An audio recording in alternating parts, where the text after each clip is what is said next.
আসসালামু আলাইকুম পাবলিক, কেমন আছো? আশা করি সবাই সুস্থ আছো। আমিও আল্লাহর রহমতে ভালোই আছি।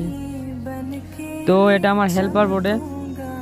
আমার হেল্পারটা বলছিল, মিস্ত্রি আমাকে একবার চান্স দাও, তাই ওকে দিয়েছি বিট কাটতে।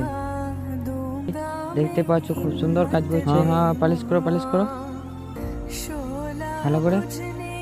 দেখতে পাচ্ছ এই বাড়িটা ফিনিশিং কন্ট্যাক্ট ছিল, তো প্রায় হয়ে গেছে, অল্প খানিক কাজ বাকি আছে।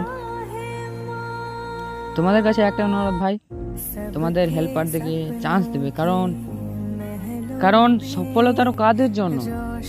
মধ্যবিত্ত ঘরের ছেলেরাই তো সফল হয়, আর তাদেরকে দিবে, তাদেরকে ভালোবাসবে, তারা রেসপেক্ট করবে তোমাকে, তোমরাও করবে, তবেই তো সবাই কামিয়াব হোক, সবাই সফল হোক, এটাই তো চাই সবাই আমরা।